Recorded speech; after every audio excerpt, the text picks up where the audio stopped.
MS easy study চ্যানেলে তোমাদের স্বাগতম। আজকে আমরা ক্লাস 10-এর কোষে দেখি 26-এর 2 দাগের অঙ্কগুলো কোষে দেখি 26-এর 2 দাগের অঙ্কের 5 নাম্বার, 6 নাম্বার, 7 ও 8 নাম্বার অঙ্কগুলো করব। 5-এর অঙ্কটি দেখে নাও। নিচে 70 জন ছাত্রের ওজনের পরিসংখ্যা বিভাজন ছক থেকে ওজনের মধ্যমা নির্ণয় করি। দেখো এখানে ওজন দেওয়া আছে কতজনের, 70 জনের। সেখান থেকে আমাদের মধ্যমা বের করতে হবে। তো দেখো আমরা কিভাবে করি অঙ্কটি। প্রথমে আমরা ছকটি তুলে নিয়েছি। ছকে আমরা দেখো লিখব। এখানে দেখো তোমরা প্রথমে আমাদের ছকে যেটা বলেছে সেটা আমাদের লিখতে হবে। এখানে দেখো ওজন লিখব, তারপরে ছাত্র সংখ্যা আমাদের যা আছে বইয়ে সেটি লিখব আমরা। ওজন, কিগ্রায় ছাত্র সংখ্যা, তারপরে ক্রমযৌগিক পরিসংখ্যা ক্ষুদ্রতম সূচকে আমরা লিখব। দেখো ওজন, কিগ্রা, ছাত্র সংখ্যা,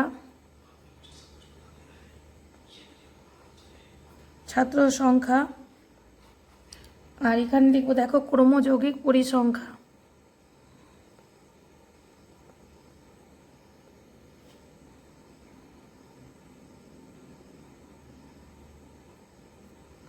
এবার দেখো আমাদের যা আছে বইয়ে সেটি আমরা তুলে নিব। ওজনের জায়গায় ওজনগুলো লিখব। 43, 44, 45, 46, 47, 48, 49, 50।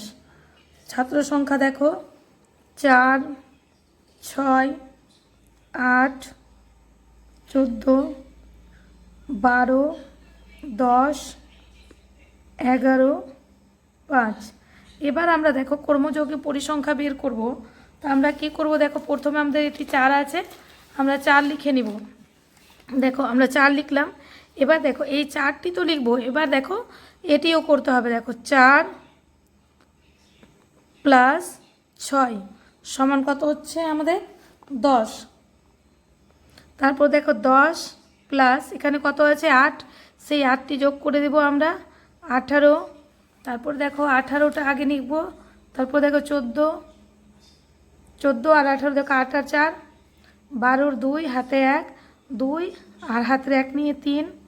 তারপর দেখো 32, 12 2 2 4 3 আর 1 4 44, 10 54, 11, 65, 5, 70। এখানে দেখো আমাদের এন, এটি আমাদের যা এলো, এই যে টোটালে এসছে আমাদের 70, এটি আমাদের এন আসবে। দেখো এন সমান 70। দেখো আমরা লিখে নিয়েছি এন সমান 70। এবার আমরা নির্ণয় করব। দেখো এনটি কি, এটি যুগ্ম সংখ্যা। আমরা লিখব অতএব এখানে এন সমান 70 একটি যুগ্ম সংখ্যা। এবার আমরা যুগ্ম সংখ্যা দেখো কিভাবে আমরা নির্ণয় করব। গড় নির্ণয় করব আমরা, বা এখানে মধ্যমা বলেছে, মধ্যমা সমান দেখো n/2 আমরা সূত্রটি জানি। তম ও n/2 + 1 তম পদ সংখ্যা। দেখো এখানে n এর মান আমরা কত পেয়েছি 70, তো আমরা এখানে 70 লিখব /2 তম ও 70/2 + 1 তম পদ সংখ্যা। এখানে দেখো 70কে যদি আমরা অর্ধেক করি 35 তম ও 70, এটা 2 দিয়ে করলে 35 আর 1 36 তম পদ সংখ্যা। এবার আমাদের দেখো 35তম আর 36তম পদ সংখ্যা কত আছে আমাদের, সেটি আমরা নির্ণয় করব। দেখো 35তম দেখো এখান থেকে এখানে 32 থেকে 44, 32 থেকে 44-এর মধ্যে আমাদের কত আছে? 47। তো আমরা যেটি আমাদের বড় থাকবে সেটি আমাদের নিতে হবে। তো এখানে আমাদের 47টি হচ্ছে কি, এই 47 আমরা পদ সংখ্যা ধরবো। এখানে 44 পর্যন্ত আছে, কিন্তু এখানে আমাদের বলেছে 35 আর 36। এখানে 35 আর 36 আছে, এখানে 32 থেকে 44, মানে 32 থেকে 44 মানে 35 36 পড়ছে এর মাঝে। তো আমাদের এটি কত? 47। আমাদের কত আসছে এখানে? 47। এবার আমরা লিখবো, দেখো 35তম, অতএব 35তম পদ সংখ্যা 47 ও 36তম পদ সংখ্যা 47। এটি দেখো এবার 47 প্লাস 47/2 সমান কত হচ্ছে আমাদের? 47। কেন আমাদের দুটো আমরা এই করছি, তাই আমরা দুটো 2 দিয়ে ভাগ, তো আমাদের 47। তো নির্ণেয় মধ্যমা আমাদের কত হচ্ছে? নির্ণেয় মধ্যমা সমান 47। এটাই আমাদের অ্যান্সার। এবার আমাদের দেখো 6 নম্বর অঙ্কটি দেখো। 6 নম্বর অঙ্কটি দেখে নাও। দেখো আমরা প্রথমে দেখে নিই আমাদের 6 নম্বর অঙ্কটি কী বলেছে। নলের ব্যাসের দৈর্ঘ্যের মিলিমিটার পরিসংখ্যা বিভাজন ছক থেকে ব্যাসের দৈর্ঘ্যের মধ্যমা নির্ণয় করি।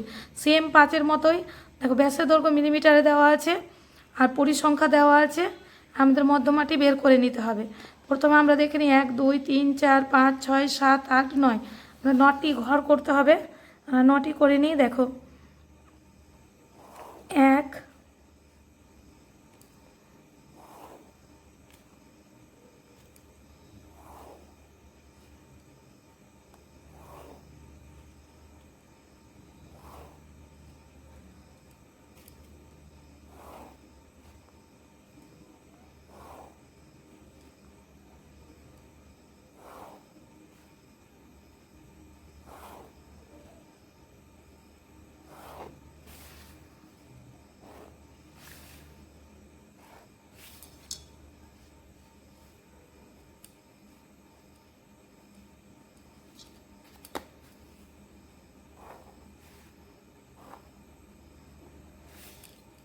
এবার দেখো 6 নম্বর অঙ্কটিতে আমাদের দেখো কি বলেছে। ব্যাসের দৈর্ঘ্য মিলিমিটারে আছে। তারপরে বলেছে পরিসংখ্যা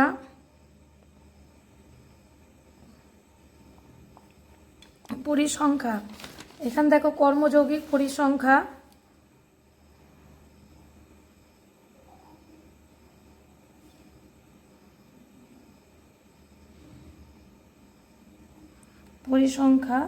ক্ষুদ্রতর সূচকে।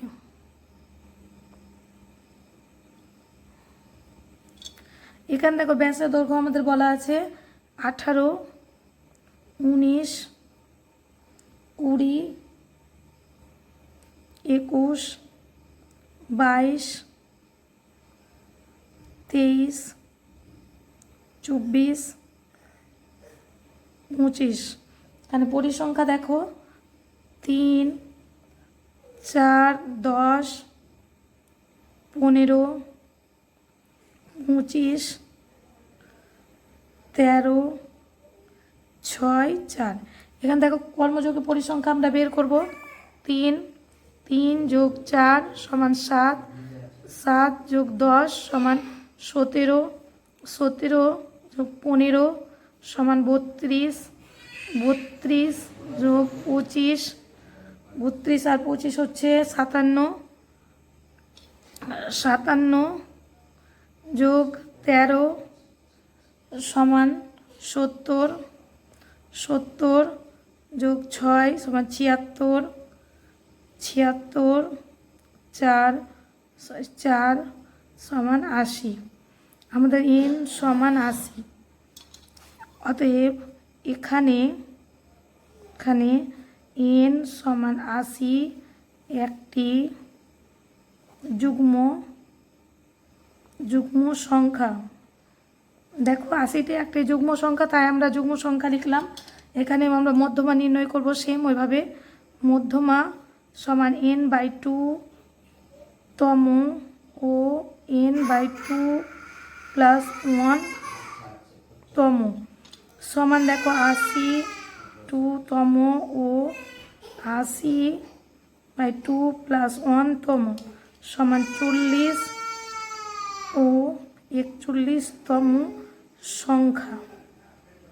40/41 থেকে দেখো এখানে 32 থেকে 57, এখানে 40 41 পড়ছে, তো আমাদের কত আসছে এখানে 22 আসছে।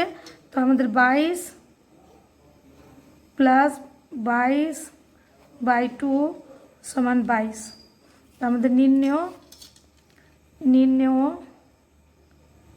মধ্যমা সমান 22।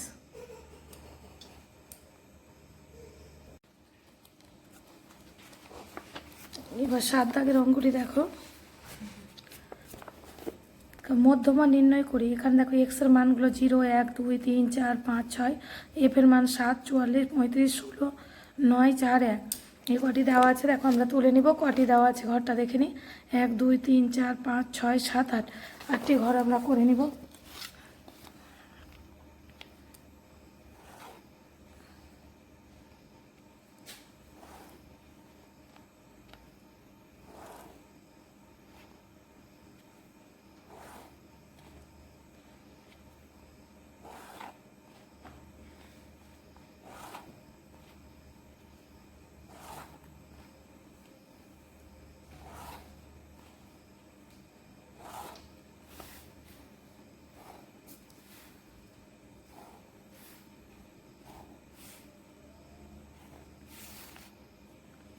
দেখো আমরা ছকটা তুলে নিয়েছি 7 নম্বর অঙ্কটির। আমাদের দেখো চলরাশি এখানে বলেছে এক্স আছে, দেখো চলরাশি এক্স আছে, আমাদের এক্সকে আমরা কি বলি, চলরাশি বলি। পরিসংখ্যা দেওয়া আছে এফ, পরিসংখ্যা এফ। আর দেখো ক্রমযৌগিক পরিসংখ্যা, ক্রমযৌগিক পরিসংখ্যা দেখো ক্ষুদ্রতর সূচকে,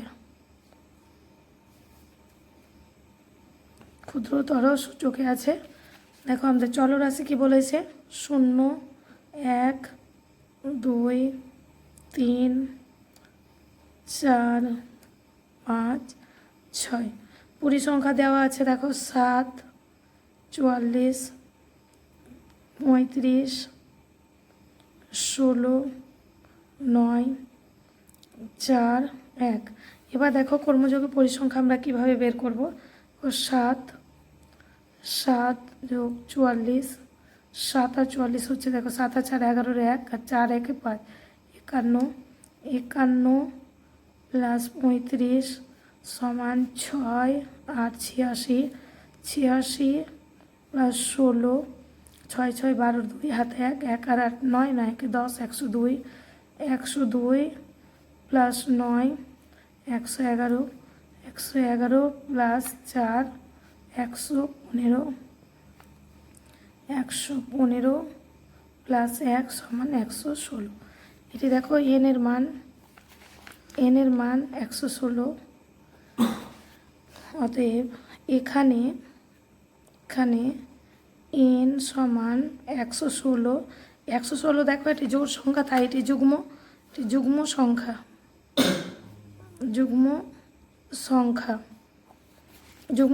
আমরা কি জানি, আমাদের কি মধ্যমা বের করতে বলেছে। মধ্যমা সূত্রটি কি,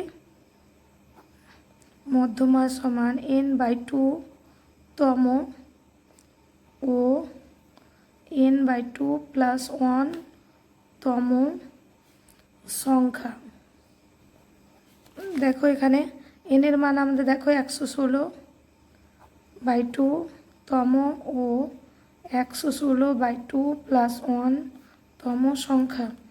116কে যদি দুই ভাগ করি, আমাদের 5 আর 8 58 ও 58 প্লাস 1 59 তম সংখ্যা। এবার দেখো 58 59 51 থেকে 86, এখানে 58 59 চলছে, তো এটি কত আছে 2। 58তম সংখ্যাটি আমাদের কত হচ্ছে 2। 2 ও 2 সমান 2 প্লাস 2 বাই 2 সমান 2। অতএব নির্ণেয় মধ্যমা সমান 2। এবার দেখো 8 দাগের অঙ্কটি দেখে নাও। 8-এর অঙ্কটি কী বলেছে, আমাদের 40 জন শিক্ষার্থীর প্রতি সপ্তাহে টিফিন খরচের টাকায় পরিসংখ্যা হলো, টিফিন খরচ টাকায় দিয়েছে দেখো 35 থেকে 40 3জন শিক্ষার্থীর, 40 থেকে 45 5জন শিক্ষার্থী, 45 থেকে 50 6, 50 থেকে 55 9, 55 থেকে 60 7, 60 থেকে 65 8জন, 65 থেকে 70 2জন। এবার আমরা এটিকে আমরা ক্ষুদ্র সূচকে সাজিয়ে নিই। দেখো আমাদের 1 2 3 4 5 6 7 8, 8টি আমাদের ঘর করতে হবে।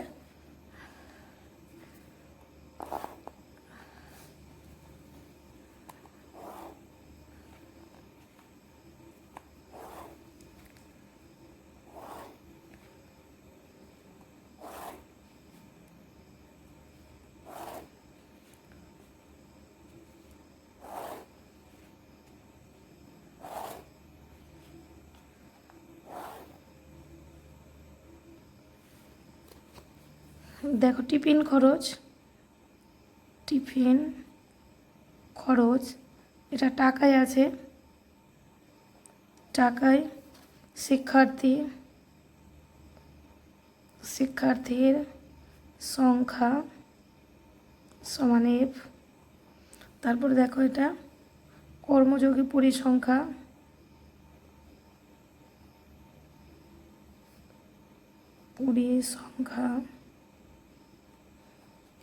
এখানে দেখো টিফিন খরচ বলেছে দেখো 35 থেকে 40, 40 থেকে 45, 45 থেকে 50, 50 থেকে 55, 55 থেকে 60, 60 থেকে 65, 65 থেকে 70।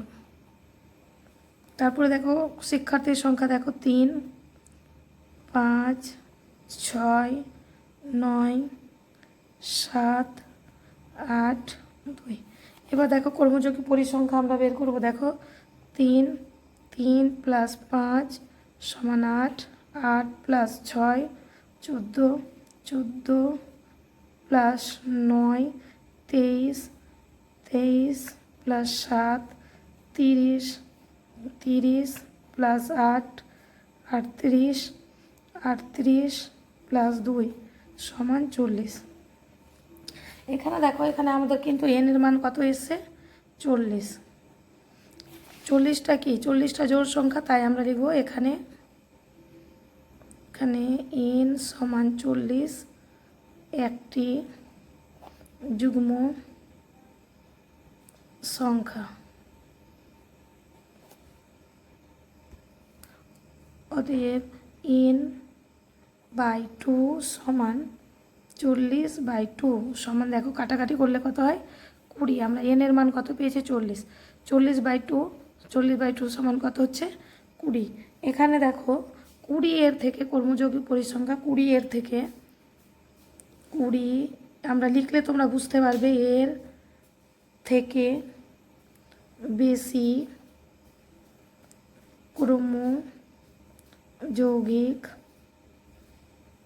ক্রমযৌগিক পরিসংখ্যা কত আছে দেখো 20 এর থেকে বেশি হচ্ছে এখানে 23। তো আমাদের এটি হচ্ছে কি 23টি হচ্ছে মানে 20 থেকে 23 হচ্ছে, তো আমরা লিখব এখানে 23। অতএব মধ্যমা শ্রেণী 50 মাইনাস 55, অতএব নির্ণেয় মধ্যমা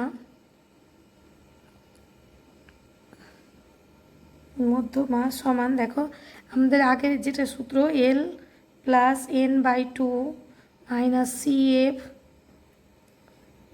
বাই F ইন্টু H। এখানে দেখো L সমান আমাদের কত বলেছে, এখানে আমাদের L সমান এখানে 50, n/2 আমাদের দেখো আমি এখানে লিখে দেখাচ্ছি l সমান আমাদের 50, n/2 সমান 20,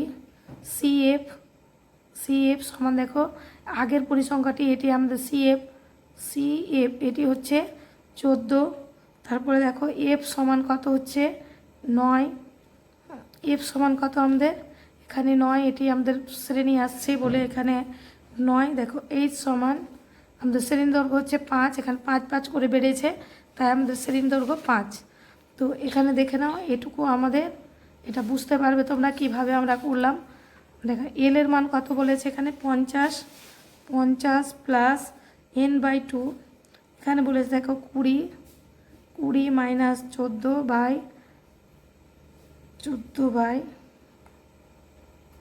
এখানে দেখো 9, এফ এর মান হচ্ছে 9 ইন্টু 5। দেখো এখানে 50 প্লাস 14, 20 থেকে 14 গেলে 6/9 ইন্টু 5, এখানে করে নিলাম আমরা। দেখো 50 প্লাস 5 6 30/9, এবার যদি এটাকে 9 দিয়ে আমরা ভাগ করি তো আমাদের আসবে 50 প্লাস 3.33 সমান 53.33। আমাদের এটিই উত্তর। এটা যদি না বুঝতে পারো এখানে আমি লিখে ছোট করে বোঝাচ্ছি, আমাদের জায়গা নেই বলে। এখানে দেখো 30কে আমরা যদি 9 দিয়ে ভাগ করি 3 9 27, আবার 3 নামলো, দশমিক নিলাম 0, আবার 3 9 27, আবার 3 নামলো, দশমিকের জন্য 0 পাই, 3 3 9 আবার 27, আবার 3 আসবে, আবার 0 নিব, আবার 3, সেই আমাদের কত হচ্ছে 3.33। তাই আমাদের এটি উত্তর, নির্ণয় মধ্যমা এটি। আজকে এই পর্যন্তই। যদি না বুঝতে পারো তো বলবে, কমেন্ট করে জানাবে আমাদের, আমরা করে দিব আবার।